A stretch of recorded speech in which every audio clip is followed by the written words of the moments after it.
uh, not really knowing how to pursue their craft. I've probably spent 25 odd years of my life as an engineer. And it's probably taken me 25 years of my life to figure out, is that really what I want to do with the rest of my life? So is that my craft? And I'm coming to the conclusion that that's just one of many crafts that I might have. So the issue a lot of times is that we're complex people. We're made up of a lot of different desires and a lot of different skill sets. So a craft may not be the right answer. It may be many crafts. Right. You know what I think we get caught up in? I think that a lot of us, we go to college, we come out of college, we get a job, right? And then we have this thought that job is our craft, right? Yeah. And I think what happens is after we've worked these jobs for 10, 15, 20 years, well, what we find out is that's not really what our passion is. That's not really what we love to do.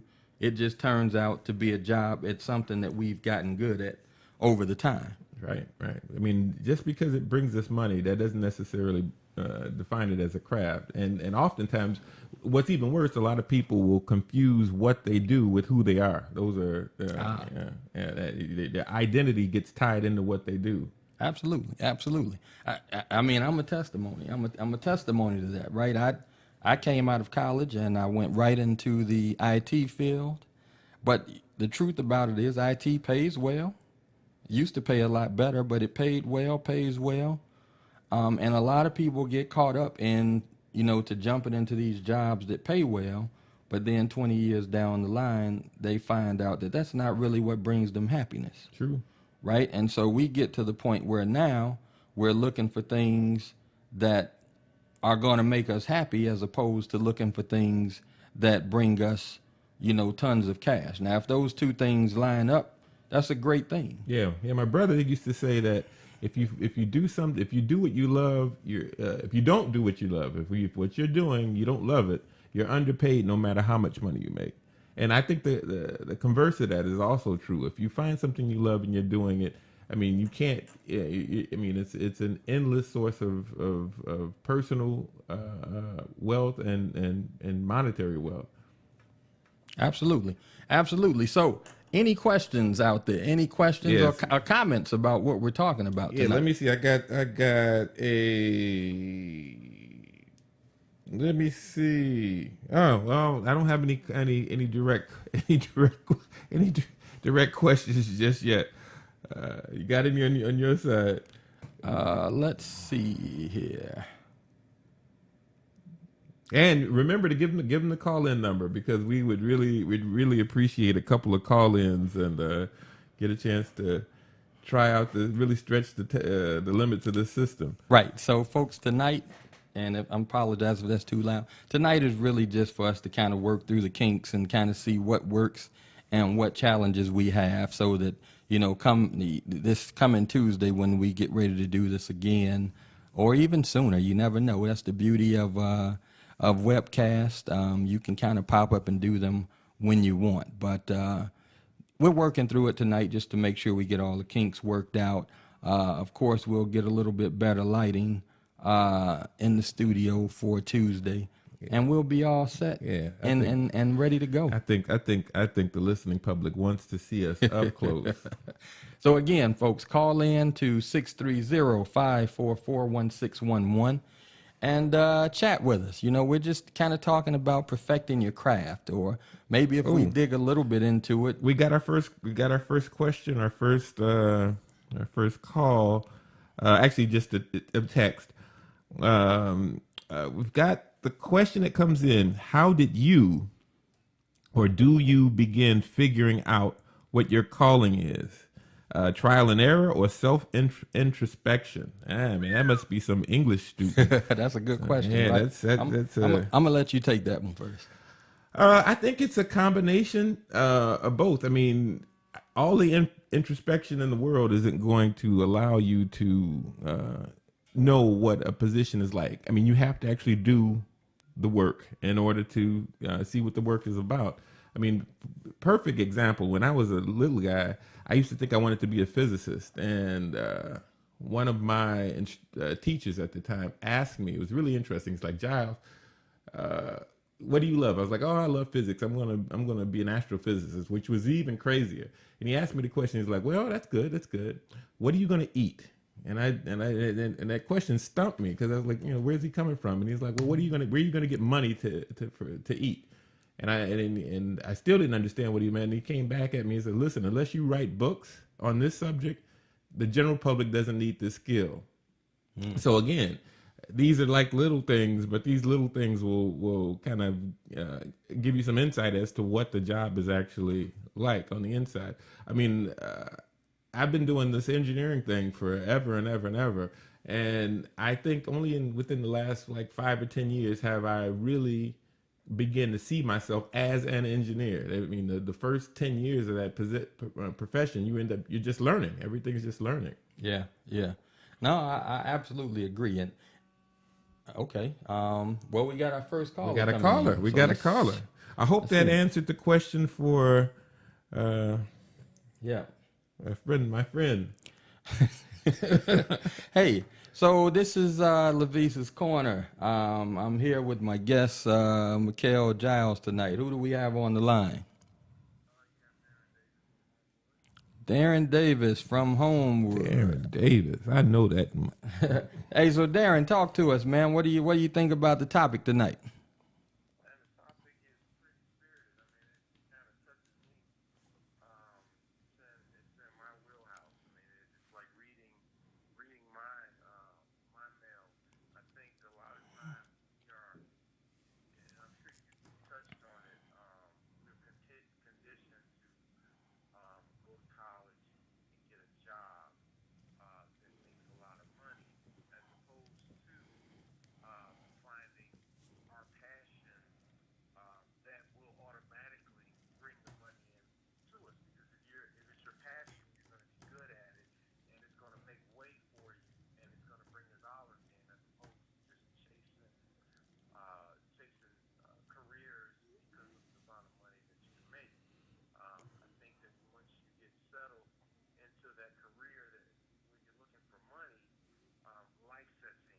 Mm, very true.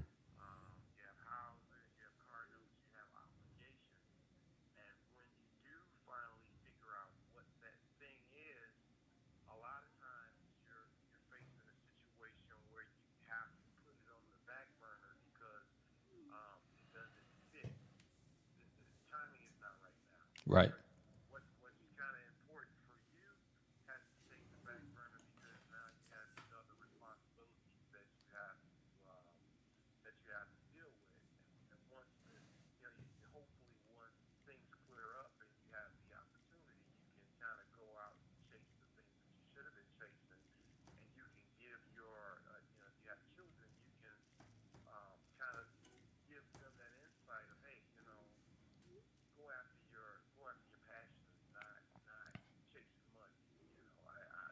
Oh, Yeah. wow. Okay. Yeah, I just got a text in that. And stay with us, Darren. Stay with us. Stay with us because we're gonna have to repeat some of the things that Darren is saying. Some of the people are saying that they cannot hear Darren's response.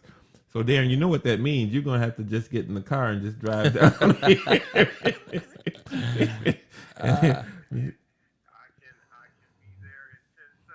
All right. Well, you know what that means.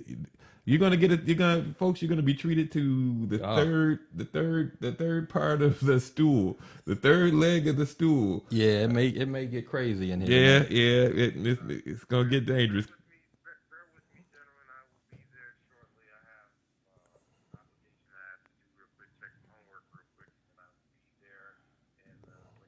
That is a father for you. That's a father. All right. All right, so that was our first caller, and like I said, folks, we are just working through the kinks tonight. Just It's getting funny, things worked out. If you had seen this space an hour, no, maybe 2 hours ago, actually it did not exist. This whole studio, the cameras, the audio system did not exist. It was in boxes on the floor. 2 hours ago. So Yeah, and he came over. I told him to come over and help me set up my studio. And he said, "Well, what day are you planning on getting started?" And I said, "We streaming live at 8 o'clock tonight." and the funny thing is that he says this while the studio itself is in boxes on the ground. It's just in boxes. I'm thinking he's going to be like, well, a week from now we're going to be ready to do this. We're going to do some test runs. No, he's like, tonight at 8 o'clock we're streaming live. I'm like, all right, now. Okay. And you know what, folks? That's just a testimony to me. I'm one of those folks that, when I get ready to do something, I want to do it. And at the end of the day, when you can do something in 2 hours, why put it off to next week, right? We put it together in 2 hours. We're gonna work the kinks out. Yeah, sure. And it's a testament to him, because I tell you, I didn't even consider the possibility of doing this tonight. Yeah. So let's keep talking, man. Let's keep talking. It looks like we do have to work through some kinks with the phone input. So we'll definitely get that worked out for the next call. But again, folks, shoot us some texts, and you can even still call in, and we will answer. Actually, we can solve the phone issue quickly if we just unplug that and let the phone speak, put it on speakerphone. These mics are sensitive enough to pick it up. It's old school. It's Cro-Magnet way of doing it, but it definitely will work. It's funny because that's just the text message. My wife just sent me the text message. Just unplug the phone and put it next to the mic. Great minds, great minds think alike. So that is what we're going to do. Again, we are looking for calls. Call in. Join the conversation tonight. We are really just, having some candid conversation about your craft, about, life in general. And Darren touched on a point about working a job for years until you get to a point where you start to really understand what's important. And I think what's important means, many different things to many different people. If you talk to me now, and I'm just hitting 25 years old.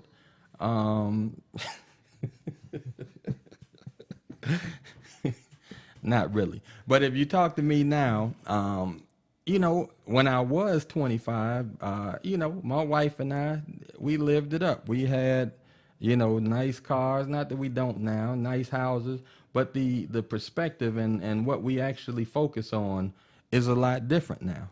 Our focus is on making sure our three daughters get through high school, get through college, and get on with their life, while at the same time making sure that we're taken care of. But one of the biggest things that I go out and I think that I work for every day is that legacy piece.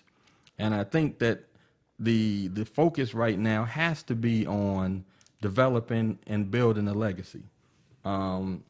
If we think about it, right, our parents really picked up from their parents, and so you had generations of folks that, my parents' parents were really workers, right? Yeah. They were focused on going to work, bringing home the bacon, making sure the bills were taken care of so that the kids could go to school and do their thing. And then my parents took it a little bit further. They were workers, but they ended up going to college, right? Getting their college degrees and taking things a step further. Now, if we get to our generation, we're taking that even a step further, right? We have gotten degrees. Now our kids are getting degrees. Mm-hmm. But what we have to really start to do now is to build a foundation so that our families start to live like some of these families of old. When you think about the Rockefellers and the Warren Buffetts and things like that, these guys, their families will never ever have to they never have to work for anything if they don't want to. Well, I mean, that's the difference between being rich and being wealthy. Wealth and riches are two different things. You're absolutely right. You're absolutely right. But what happens with us is we get so focused on being rich, right? And rich, like you said, is two different things, in that we lose perspective of what the important goal is. And the important goal is to make sure that you're not just setting up yourself and you're not just setting up your immediate family, but you are putting things in place so that your kids and your kids' kids and their kids are set, right? And so we kind of get off the track of talking about craft, but I think it all kind of circles around to really what your focus is now. And, you know, I said back in the day, I was in IT and things of that nature, but what is my craft right now? That's a good question. That's a super question for tonight. And we're going to try to get to the bottom of it. I tell you what, folks, we're going to take about a 2-minute break, and we'll be right back to join you guys in just a moment. All right now.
All right.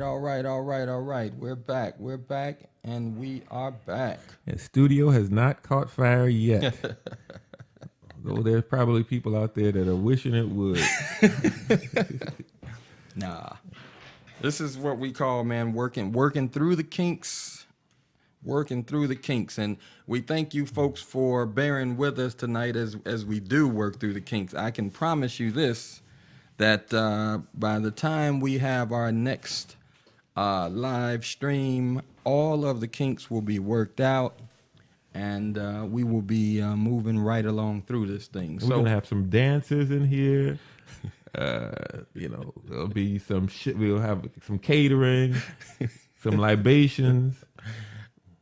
Actually, libations idea is not bad at all. I might go in like old school FM talk show guy with a stogie and a thing of scotch. That's the beauty about your own radio station. You can set the rules, right? Yeah. Is there a rule against nudity? Full on nudity? Yeah. Yes, especially because my wife is upstairs. Right. So, hey, folks, let's get back into the discussion tonight. We're talking about perfecting your craft, or even understanding what your craft is. Right. Or do we consider your craft synonymous with your calling? Right. I mean, I'll put this question out to anybody. Has anyone worked in a career, and it could be for a few months, a few years, and gotten some concrete, indisputable evidence that this is not my craft, this is not my life, this is not what I really want, and made a right turn and done something drastically different? So I'm putting it out there. And what were the two occupations. I mean, I've got a story. A friend of mine, while I used to work at Motorola way back in the day. And it was a engineer. This guy was a crystal engineer, really bright guy from U of I. High performing guy. He says he's leaving the company and he was going to be a lumberjack. I kid you not. I kid you not. My buddy Felix will tell you the same story. He quit Motorola, moved to Oregon, and loved it. I mean, you can't pick a bigger right turn than crystal engineer, lumberjack, doing CAD models, swinging an axe. I mean, that's here you go. Hey, but was he happy? He was happy. Now he was happy as a lumberjack. Because his vacation. Every time he would take vacations, he would always take vacations heading off into Oregon and hiking the trails and all that kind of stuff. Sleeping out in the woods. Very different than us urban dwellers. But there's something that called him to that, and he was smart enough to recognize the calling and be willing and able to make that right turn. Let me ask you this question. How many of your friends or family do you call on their job and you ask them, hey, man, how's it going? What's some of the normal comments you hear? Yeah, man, it's just... Man, I'm just waiting till 4 o'clock, man. The man got me.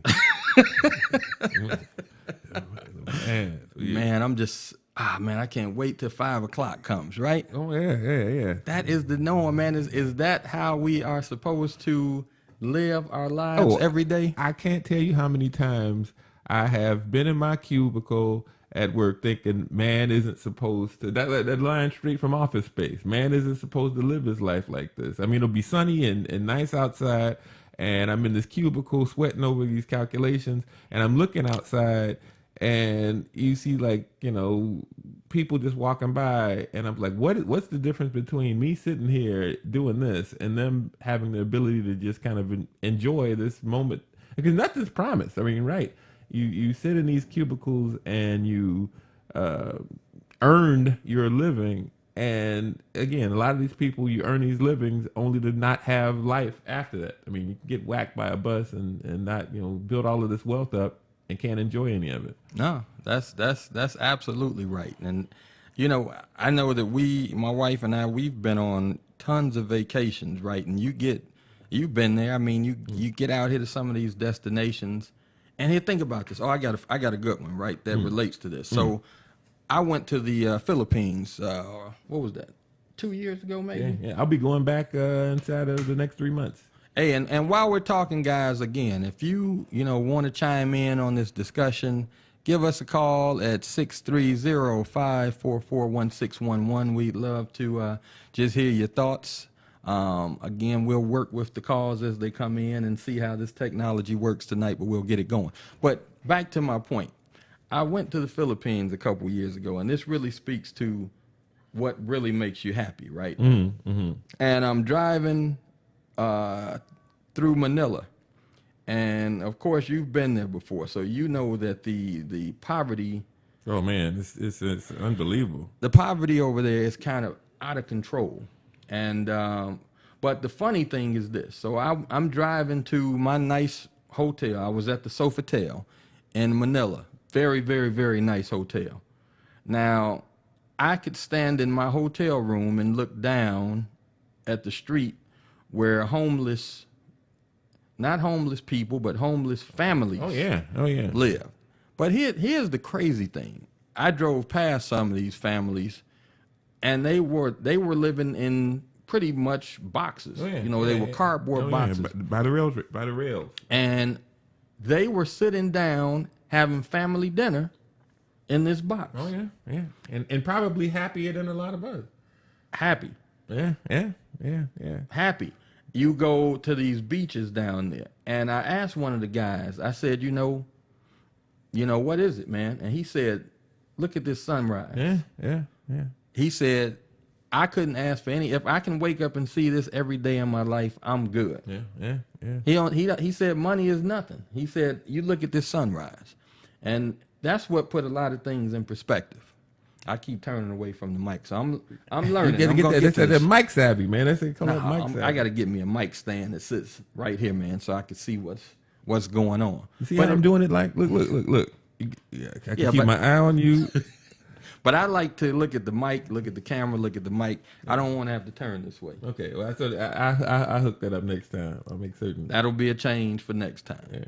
But it just put things in perspective, man, of what will really make you happy in life. And I can tell you this, man, 9 to 5, the rat race, it's just not working out. Now, here's the crazy part. I have no problem working 12, 14, 16 hours a day if I'm working for myself. Yeah, I agree. It's funny you say that, and you earlier you called and had a question. Hey, Kelly, come on out. I need you to help me with the studio. And I was telling a friend of mine earlier that when I work on studio stuff, it could be either the music side of it or the technical side. I can do that for as long as I can stay awake and I don't get tired and I don't get frustrated. I mean, it's funny when you're working in your craft, the thing that you were kind of born to do. Energy isn't a problem. Boredom isn't a problem. Frustration. A lot of the things that you fight against on your regular 9 to 5 job, you don't have to deal with. So there must be a connection between real satisfaction and picking the right craft. No, you are absolutely right. Absolutely right. Let's see, we getting. Looks like you got. Is it a question or a comment or? No, it's just my wife trying to tell me radio etiquette, right? Okay. I asked if she could hear me, and she said, as long as you stop putting your hands over your mouth and turning away from the mic. Yeah, see, that's how the microphone works. The microphone means you if you speak into the microphone. Who designed this studio? Hey, that's what I want to know. Basics. It's the basics of the microphone. All right, I'm going to keep my lips. Oh man, see, you said you weren't gonna work blue, man. You said you glued to this microphone tonight. So what's up, man? What else can we talk about? I think we got some good dialogue on that topic. I don't know if we really got anywhere. I think we just kind of put some of our thoughts and some of our. I want to take I want to take a 90-degree turn and talk about something else radically different from this subject. And it's something we touched on earlier when you said that you were not a jazz dude and that you had not been converted, even though we were playing this nice music earlier and I know folks were vibing on it. But you had not been converted. So you tell me this. What about that genre keeps you from just being a convert? What about that genre keeps me from being a convert? And just say, you know what? I like it. Man. I don't know, man. I see you over here. I'm going to try to show you. All right. Show me the opposite side of it. The opposite side? Mm-hmm. Yeah. Show me what. This is what. Oh no. Okay. I know I didn't heard this song. What? Minutes. Come on, man. Go ahead. Hit it. This is what keeps me on the other side. All right. Let's hear it. Mm-hmm. What you think about that? Man? So let's kind of listen to what we listen to. All right. Mm-hmm. I can't let this go, man. All right. Let's compare and contrast this now. Okay, to get it, you got to vibe to it a little bit. Listen. It's catchy, right? Yeah. It's catchy. You can dance to it. It's an American Bandstand. 1-2 punch. It's catchy and you can dance to it. Okay, so now let's do this. Now compare that to hit up. Something by Charlie Parker. Just pull up Charlie Parker, and I want to compare and contrast these two. Whatever the most popular Charlie Parker is. Yeah. I'm gonna give you a little bit. Yeah, see, All right, man. Man, you got to just be in the right mood. Right. Just check him out. Check him out. He ain't even started playing yet.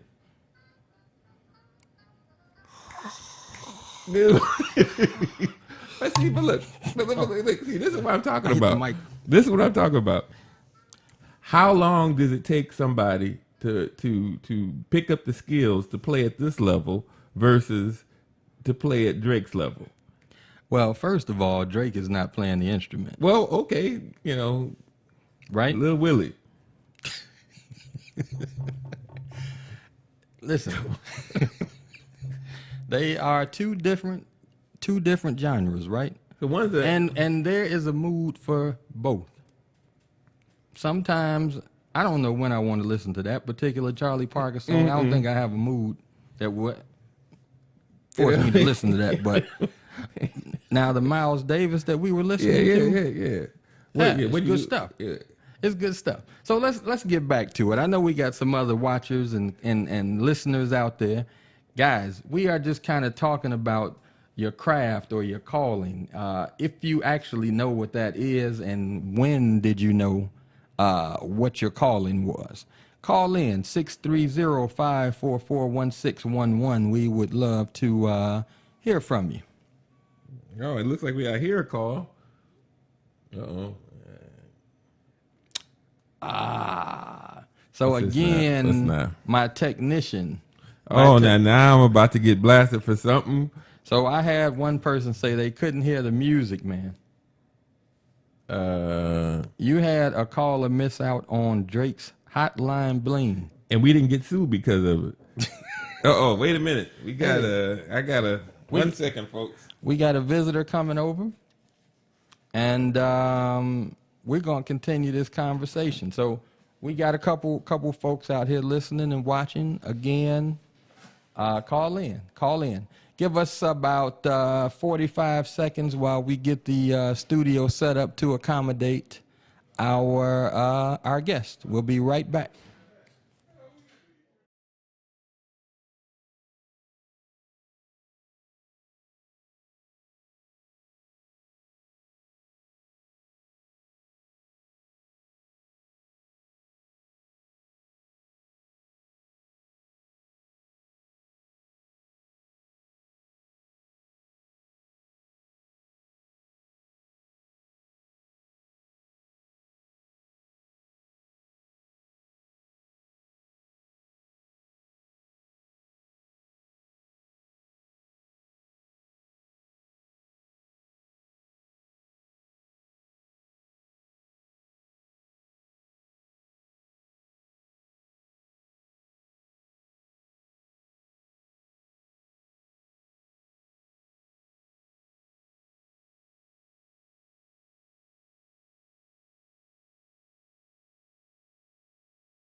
All right, folks, we are back live in the studio, and we have added another guest, man. Say what's up, Darren Davis. How you doing? I'm glad to be here, Lovise. I'm pretty excited about this new venture here, man. I think you're going to provide people with a wealth of knowledge and information, man. I think this is a good thing. Hey, I appreciate it. I appreciate it. And you know what? This is an idea that my wife actually told me about a long time ago. She said, I think you would be good on the radio. And I never really paid attention to that. But I did a couple of Periscope videos and got pretty good feedback on it. So I said, you know what? Let's give this thing a try and just see how it works out. I know my uncle here, he tried to get me to go out and spend a lot of money on putting the studio together. Why I gotta go there?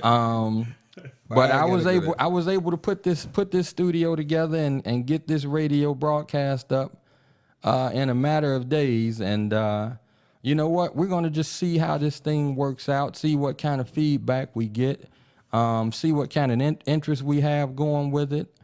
And we're gonna just keep rocking and rolling with this thing. Like I said, this is Lovise's Corner.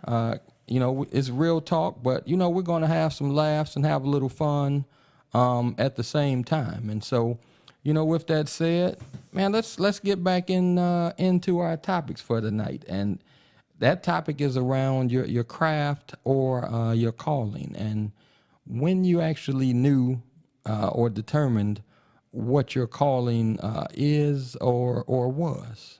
So let's hear, guys, what you think. But, it's funny. As I was pulling up to your house, I saw something that stood out immediately.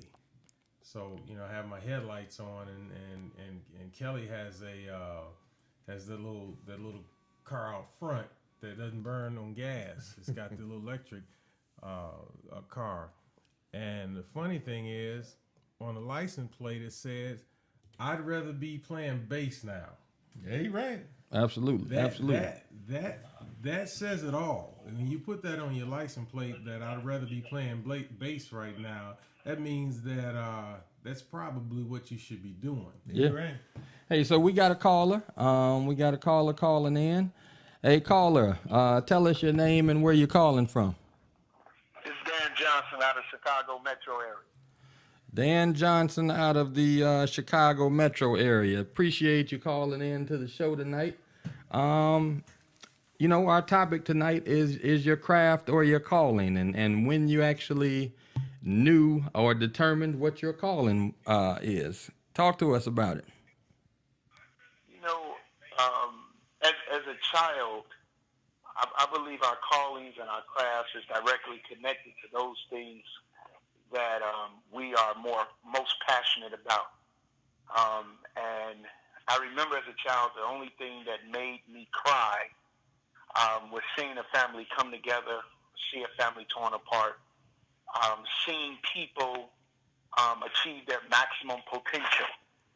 Those are the type of things that literally made me cry. And all my life, I've had a passion for empowering people to live a better life. I've always wanted to see people better. And that literally has been the fuel that keeps me going every day to empower people in all walks of life to live a better life. And quite frankly, for the most part, I think I'm pretty good at it. And that's my craft. That becomes my life. That every contact I have is an impact contact. And whereby, as a result, their lives can be impacted forever. Yeah, that's saying something. Yeah, that's solid, man. And I'm a testimony to your craft and your calling. He is definitely good at what he does. Hey, man, we appreciate you calling in. Again, you are one of the first few callers into this new radio show that I'm just kicking off tonight. This is Lovise's Corner, man. This is real talk, man, with a little bit of fun and laughter mixed in. And we're going to talk about some real subjects, some real topics.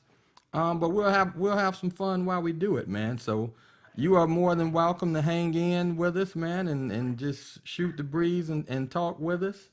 And we'll keep this thing going. If I could chime in, I'd like to say something about Danny Johnson. is that I've known Danny, for a very long time, and when he says that he's good at what he does, he's correct because I know he has a Periscope project that he does. He has a Periscope thing that he does in the morning, and he's very consistent with it. I've joined it on quite a few occasions, and when I tell you that the brother is uplifting and he's good at what he does, it's the truth. He's a good quality guy. He's walking in his gift. Dan, can you hear those comments? Yeah, I appreciate that. That sounds like Brother Davis there. But I tell you, here's the thing. The reality is iron sharpens iron. True. And everyone pulls their motivation from somewhere. And part of my motivation is just watching even you, Giles, pursue your passions. And so even though Scandal is on, the debate is on, instead of me watching Scandal or watching the debate, I'd rather be here supporting yet again another endeavor that you have taken the leap of faith to just go out and do it. And I think that's what inspires each other, for us to really just kind of pull on that strength and say, hey, listen, if he can do it, then guess what? I can do it. And I've been living my whole life looking up to Lovise's corner saying, hey, if he can do it, then I can do it. And so, and Darren has been right there in the process. So thank you for those kind words, brother, for touching and agreeing with us in the morning as we simply just try to help some hurting people heal. Yeah. Hey, and man, help them live a better life. Why you on it, man? Tell everybody that's listening about your Periscope show, man, and where they can find it. Right. Well, every morning around 5:10 a.m. Central Standard Time on periscope.tv/empowered by Dan, I'm up touching and agreeing, just praying for people, speaking into the life of people that are either hurting, that are struggling, just need someone to undergird them, to encourage them, uplift them, and inspire them. And pretty much that's what we do. Sometimes it lasts an hour, sometimes an hour and 15, 20 minutes, just really trying to help meet some of the needs of the people. And that's periscope.tv/empowered by Dan, or you can visit us on the web at empoweredbydan.com. Solid. All right, man. Solid. Hey, there you have it, folks. Empoweredbydan.com. Also empowered by Dan Johnson on Periscope. Make sure you check him out every morning, man. He's doing big things. Hey, man, we're gonna let you roll, man. I know that Scandal and the debate is on. We appreciate you for tuning in, man, and checking us out. Keep us on, man, on your earpiece or something while you check out the debate. I'm not going to allow you to watch Olivia Pope over us, but I'll let you watch the debate over us. All right, man. Hey, man, definitely. I promise you, I didn't turn on Olivia Pope, but I did have the debate on. But I'm definitely going to keep you live in my ear. All right. Hey, I'm gonna be looking for you in this guest seat, man, in the real near future, man. You got a seat in here, man. All you got to do is tell me when. I'm gonna come running. Prosper. All right, man. Take it easy. All right. Good fella. Hey, man, that's what it's about, man. This is what this show will be about, man. Just real people, real fellas. If we can get some young ladies to call in, then I could say real young ladies as well. But until they do, I'm going to keep it with real fellas having real discussions. And, again, having a good time at the same time. Again, 630-544-1611. Call us. Chime in on the discussion tonight. What you guys think so far? Man, look like you didn't hit your neck. This seems like you got a little bit of the voice going and flowing, and you learning some of the basics, like talk toward the mic and not away from the mic. The toward the mic, not away from the mic. You got that. Well, like I told him before you came, Darren, the design engineer who designed this studio, we're gonna get this right for next time. But next time, can I have the mic like right here in front of me, man? You can do that. You can do it. But it's gonna block the camera, and the people aren't gonna be able to see. The people aren't gonna be able to see your. And you notice, everybody, that you can only see us from the waist up. And that was designed that way, because he instructed me that he can only talk like this and has that level of comfort when he's free and unencumbered.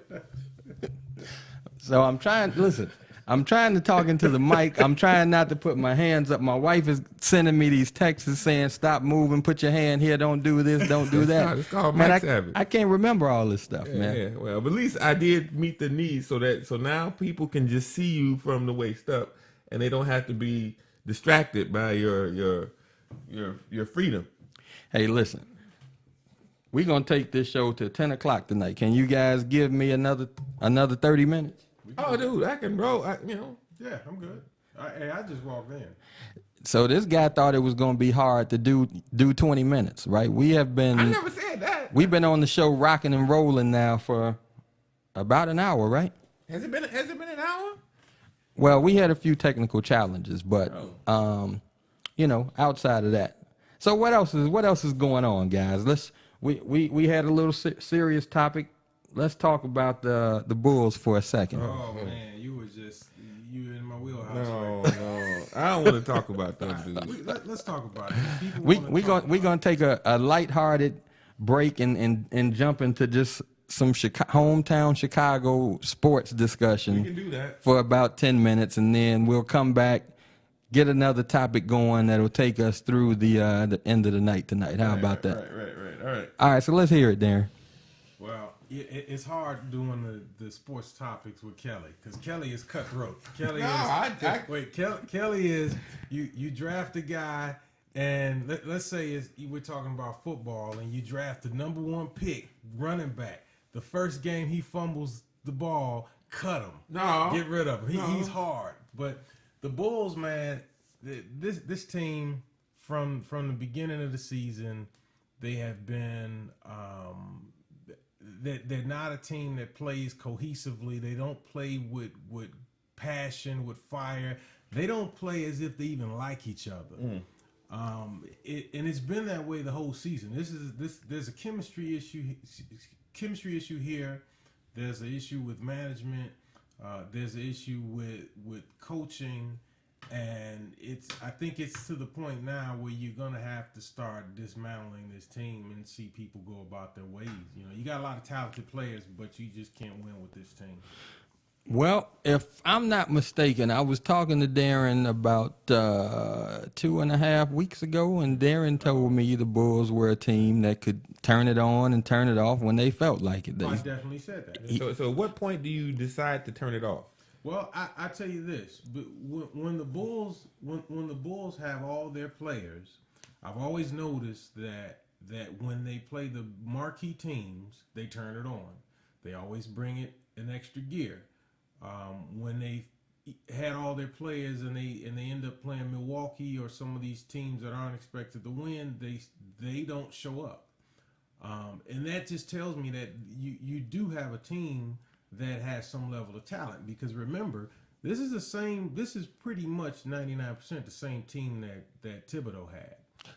And this is a team that he won with. This is a team he won a lot of games with, without a lot of changes. And now you have a different mentality, same team, and they're not producing. It's not the talent a lot of times, but it's the passion, I think. I mean, you got your star player his bones seem to be made of raw spaghetti. Honestly, honestly, you know what? I did initially. I thought he was just getting overworked. I mean, his first few years, he overperformed, and they just pushed him, and they were expecting miracles on a daily basis from the guy, and maybe that is the root cause of it. But it's gotten to the point where, yeah, you know what? If your star player can't produce and the second guy in command is spotty and your defense is kind of poorest, and you give up in the last 15 minutes of every game, you got what you got. Well, that, like I said, it's the same guys that you had last year, and you had a coach who was able to turn players into all-stars. You had Thibodeau, who took a guy in Luol Deng who had been in the league for a while and turned him into an all-star.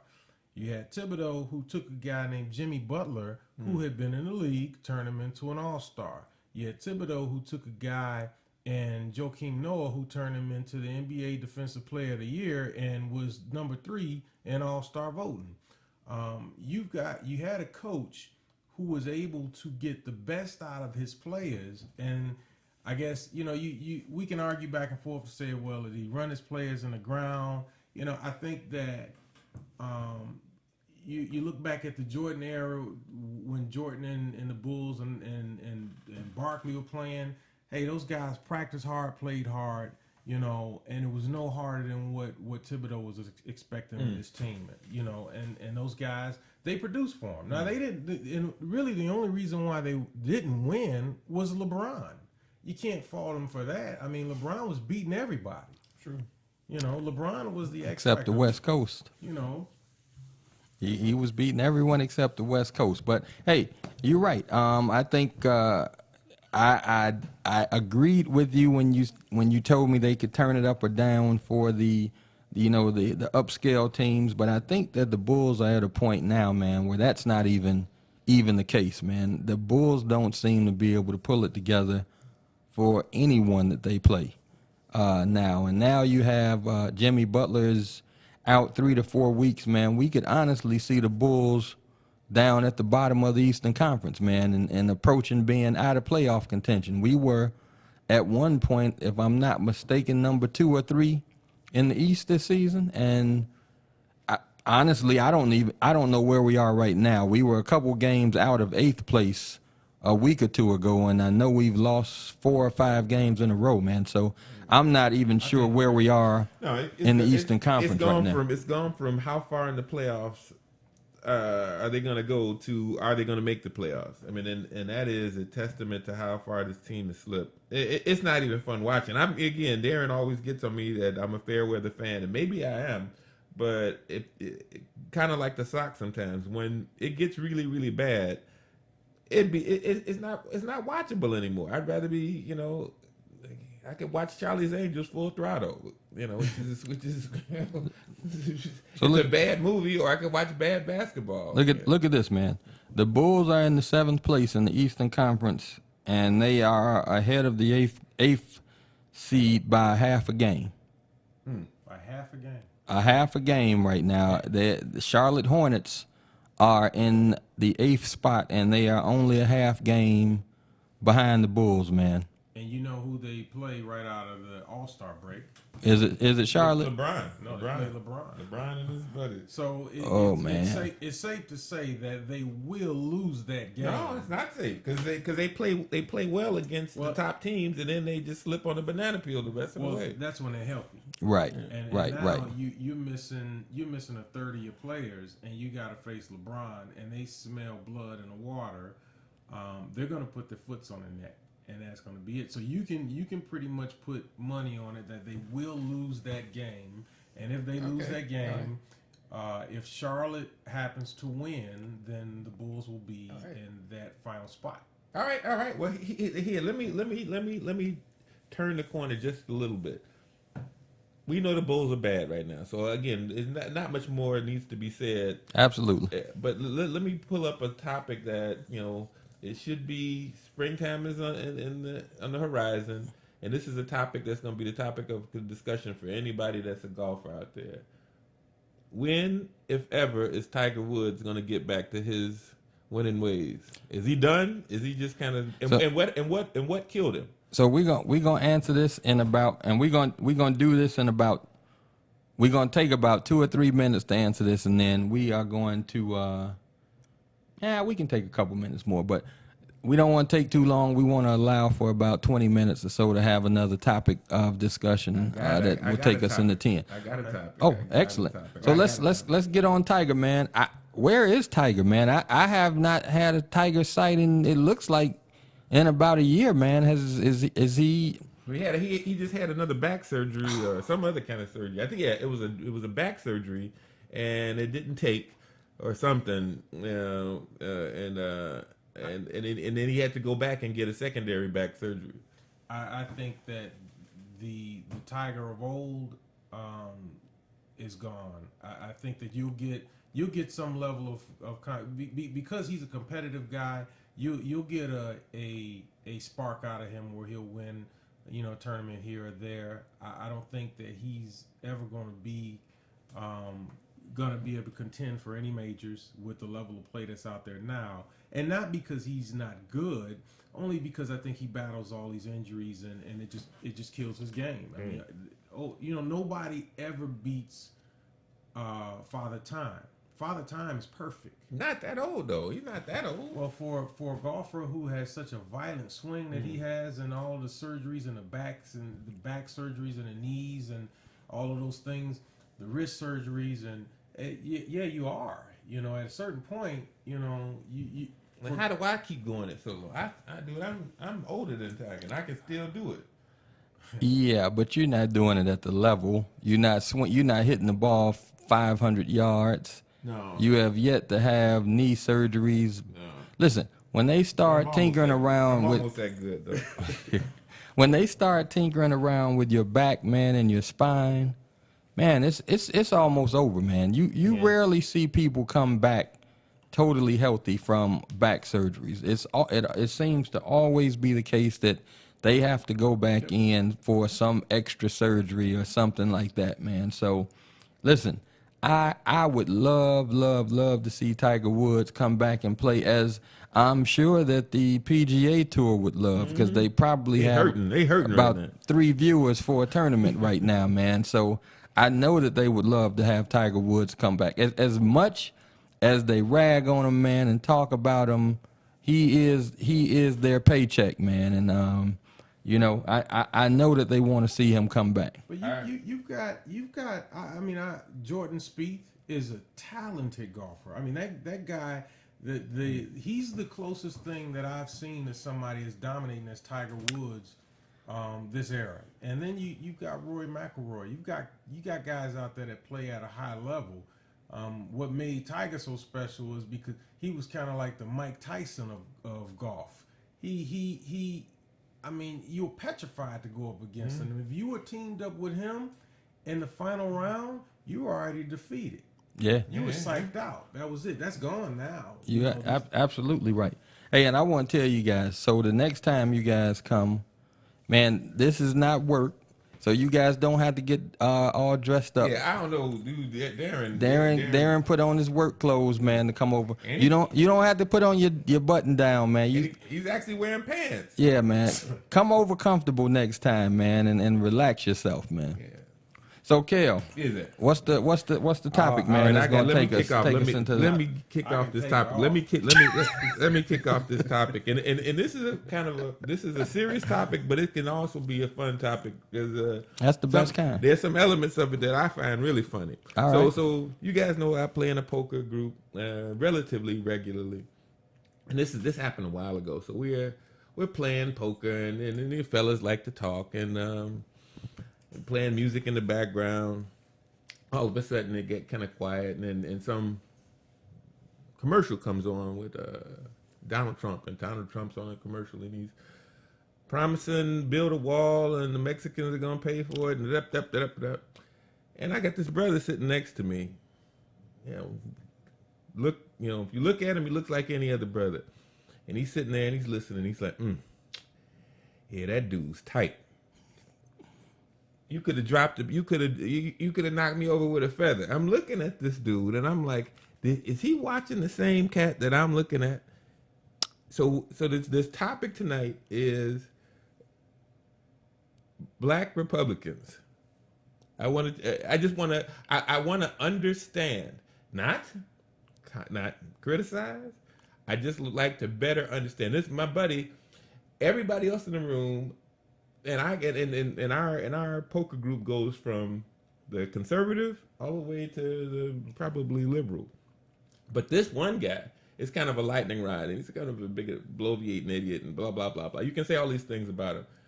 One thing that I have to get some input on so I can better understanding is what is his connection appeal to African Americans. Let me understand Well, that. I think We're gonna take a break, or we're gonna go straight in. Yeah, so let's take 1 minute break. We're gonna get ourselves together, and we will be right back, folks.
We back, man, in the studio. All right. Sorry about Kel, you guys can't see this.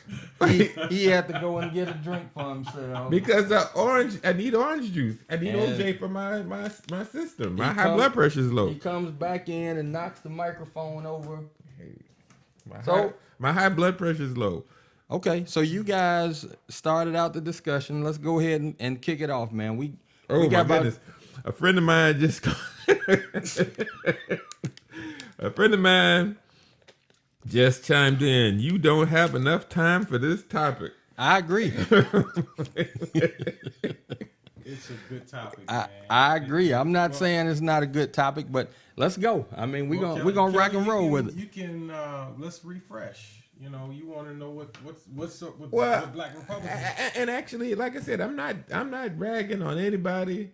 Although this one cat is a bit of an idiot. But he's not emblematic of everybody, because I know some guys that are really bright and can clearly articulate it.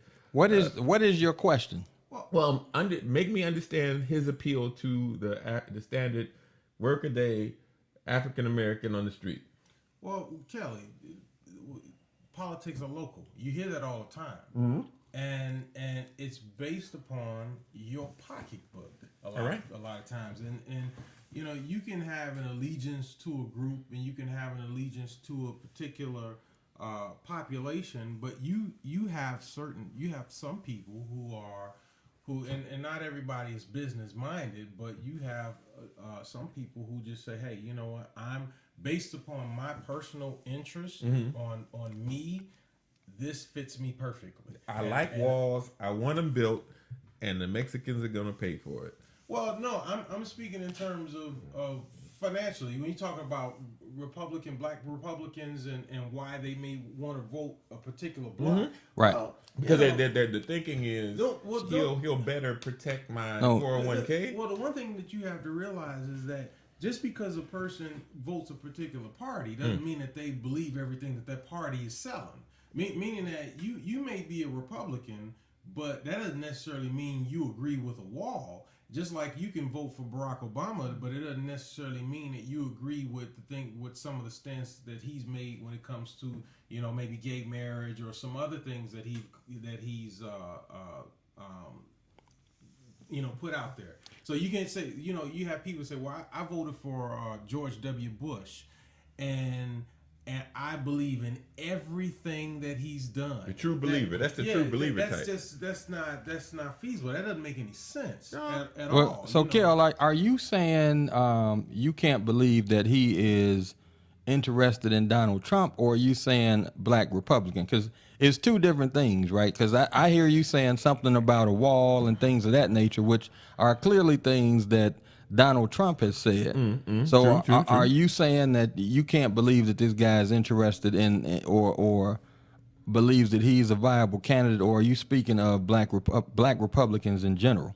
Well, I want to understand the separation, because I can't use this particular person as a good example, because this guy is about as close to, you ever seen Uncle Ruckus on the Boondocks? Gotcha. This dude is Uncle Ruckus from the Boondocks. Even to the point where one of his pupils is smaller than the other, like he's sustained some kind of Dane Bramage. And but so I can't take his opinion as, I can't learn anything from that. But I know that there is some percentage. My guess is somewhere between 15%, a little less than 15%, that see and listen to him and get a 180-degree different feeling from what he says than I get. So I sit and listen, and I have all of these opinions, and I'm wondering how somebody can listen to the same thing and hear the exact opposite and come to the exact opposite conclusion. That's my question. Hey, good point. Hey guys, so if you're listening out there and you want to chime in, give us a call, 630-544-1611. We'll let you voice your opinion, and we'll talk it out. We have about 15 minutes left in the show for tonight, but if you're listening, give us a call. We'd love to hear what you think. 630-544-1611. You are on Lovise's Corner. Let's go. Yeah, right. So D, you were saying, come on, Well, do you buy any of it? I don't. You know, it's hard for me to bash anybody. I'm not bashing. I'm saying, how much of it do you buy? Do you like, you know what? That sounds like sound policy. Well, better yet, here's the test. Well, give me one thing, one agenda item, policy position, thing that he said that you can say, you know what? That makes sense. I'm getting behind that. You're talking to the wrong person. I can't, because it's all foolishness to me. Well, just one thing. Okay. So here's the point. If this isn't a topic, I got two guys sitting here, and I put it to them. Give me one policy position, one statement, one thing that he's behind that you listen to and you like. That sounds like a great idea. Yeah, but that's the beautiful thing about politics, man. At the end of the day, everyone should be able to have their own opinion. You can. No, clearly he can't, man, because you just don't understand. Well, no, I could have an opinion. So let's say my position is I hate babies. You know, Well, Babies, you need the why. down with babies. You know, babies take up a lot. They take up all your time, and they cost a lot of money. We should stamp them out. That's a position. It's a stupid position. It's beyond stupid. Yeah. All right. So here's the thing: is just the freedom to have a position? Is that all that counts, or should the position at least make some sense? Well, Kelly, the thing is, you in the United States, you have millions of people with millions of different realities. So everybody's not going to relate to everybody else's reality. You know, where I grew up on the south side of Chicago, 103rd, Cottage Grove. That's completely different than somebody that probably is grown up in Helena, Montana. You know, it's a different reality. You know, we grew up differently. We have different. We may have some of the same core values of what we want our lives to be, but we have probably different ways of going about getting these things. Right. Now, with Trump, you have millions of people who agree with whatever he says, and it doesn't matter what he says, and it doesn't matter how he says it. That's my point. But he appeals. He completely appeals to a side of to a certain demographics that have an issue with the direction of the country. Okay, so you just made a statement. You says it doesn't matter what he says; they agree with him. Yeah. Exactly. So is there anything flawed about that logic? Kelly, I'll tell you how common this is. How common this is, because you have the very same people who believe in President Barack Obama. He can say anything and do anything that he wants, and you have a big majority of people out there that will agree with him because they love Barack Obama. He can mandate something right now and say, you know what?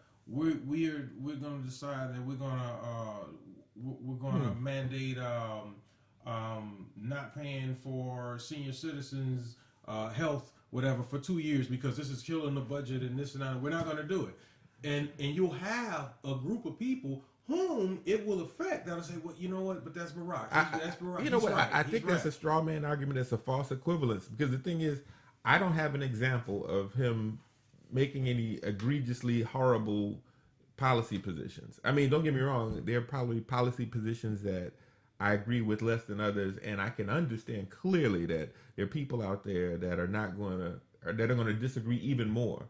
But I haven't seen him do anything that just is borderline stupid. Well, you know, I tell you the appeal of, I think, for some people with Trump is that, one, his business dealings. You know, they always fall back on that and say, okay, he's rich, so he's smart. Well, he's a successful businessman. He's got buildings all over the world. In Chicago, he's got Trump. He's got casinos and he's got golf courses.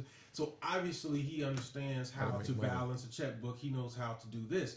So if the country is in a mess and he's such a great leader of his organization, then obviously he can fix this situation. You know what? That we're in. That is the first point that I've ever heard anybody make that just seems at least plausible to me. So the argument is, he's a rich guy, he made a lot of money, therefore he knows how to handle money, and maybe he can handle our money. Well, that's not a bad argument. Well, yeah, and it's pretty much the same thing with Mitt Romney. Mitt Romney did have some government experience, but Mitt Romney was head of a Bain, you know, and he became a millionaire based upon his work, a billionaire based upon his business savvy. So people basically said he ran on this ticket hey, I'm a businessman, I can show you how to do it. Barack Obama doesn't have any business background. If you listen to me, I can turn the country around. You know what?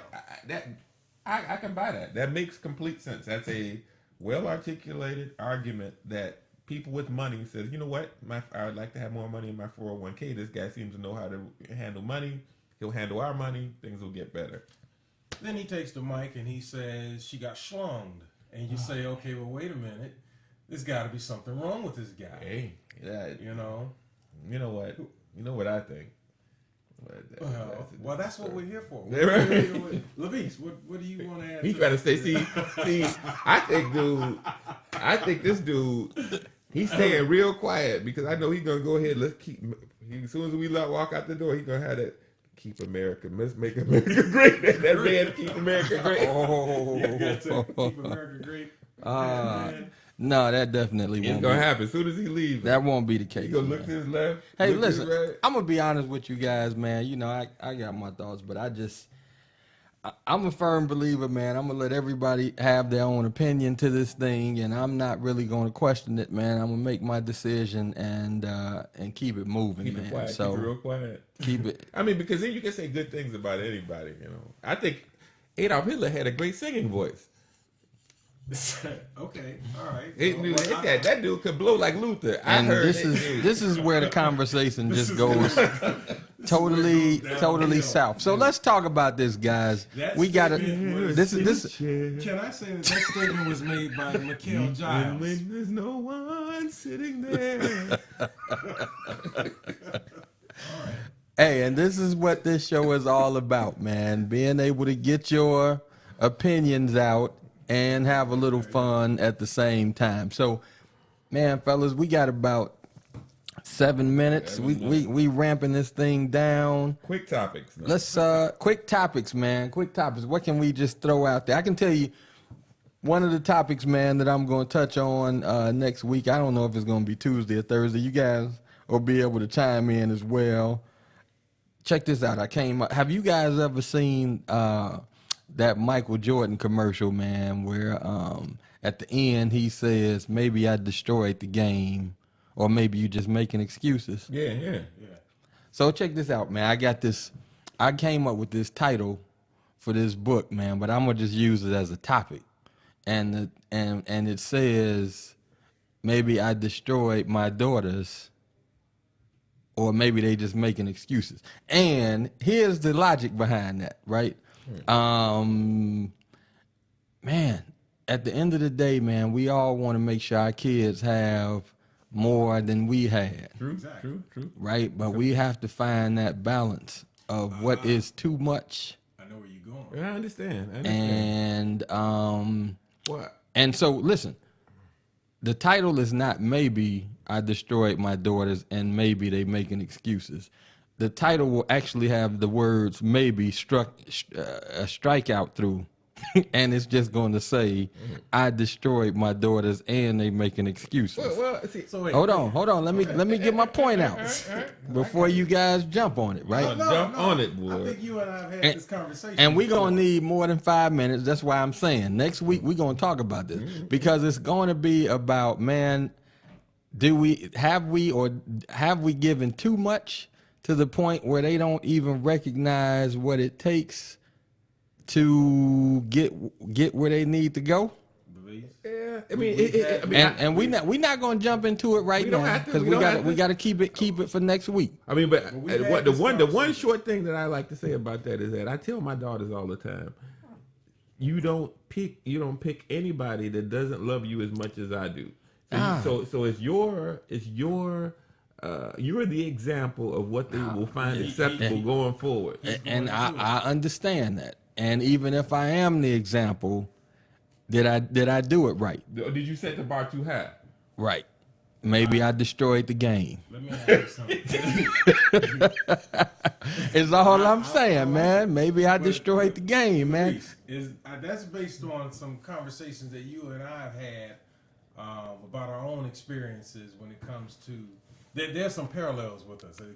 Well, we all got daughters right here, man. So this is gonna be a good topic, man. If you guys decide to come back and join me one day, Tuesday or Thursday next week, man, when we getting it in, that'll be one of the topics. But what about you guys? Anything you can think of as a good topic for next week? Aside from Donald Trump and black Republicans. No. I'm going a different direction. I'm gonna go back to the music thing. I want to talk about hip hop versus bebop. That's gonna be my topic. But I want to understand. I want to compare and contrast those two musical genres, both African American musical genres, and what they've done for our society, what they've taught our people, what they say about ourselves. And I want to just kind of touch on that. Okay. All right. Very cool. And you know what? I think, for the first couple of weeks, guys, we're gonna kind of bounce around with different topics until we kind of ease into what the true identity of this show will be, man. And I want it to definitely be uplifting. I definitely want it to be motivational, and I want it to be lighthearted. So we're gonna keep pushing through and just having kind of some spontaneous topics that we will talk about, and we'll ease into our identity and kind of really find the place for the show, man. I have a good feeling, man. I think tonight went very, very well in terms of the flow. We did have our technical difficulties, but I can tell you what, man, we're gonna have the phone connection working Right. next week. I promise. And we will have our music, because honestly, you guys missed out, that's watching, man. We had some Miles Davis going. Kind of blue was in the background. And then I had to throw some Drake Hotline Bling on. So we were, man, we had it going down Fair here, and man. balanced. It was fair and balanced. Like, I'm going to talk about that. Absolutely. So, guys, we got a little bit under 2 minutes, man. Any closing remarks? Dude, I think you kicked it off well, dude. I'm surprised at how well you did this. I mean, because folks out here listening, like I said a few hours ago, this was all some idea that he had in his head and boxes laying on the floor. No, let's take it back even further. Some of this equipment was actually in boxes in my basement. Oh yeah, in my basement. With cobwebs, and I got a call. Hey D, I think I want to do a radio show. Yeah. So the mixer is Darren's mixer that was in that yesterday was in cobwebs. It was in cobwebs. Yeah. So he's getting. Yes. And, hey, by that, speaking of that, so I'm hoping at one point we can do this show from Freestyle Goatee Studios, which is right down the street, my studio. We can get the phones to work there. No, the studio is right here on Second Private Road. The phones are going to work right here in this room. I can make them work. If you want to dial in from Freestyle Goatee Studios, that's all good. We can do a simulcast. Man. Hey, well, listen, man. We are just about out of time, but I just want to say again, I thought that this was a good show for tonight, man. We had some good topics. We had some good laughs. We're going to work through all of our technical difficulties. And, man, I just can't wait to get back on Tuesday. We're going to get that topic going about our daughters. I think it's going to be an exciting topic. Hopefully we will get some calls in, and we'll just keep it moving, guys. So for everyone listening out there, we are signing off from Lovise's Corner. We appreciate you listening. You guys have a great night. All right, now.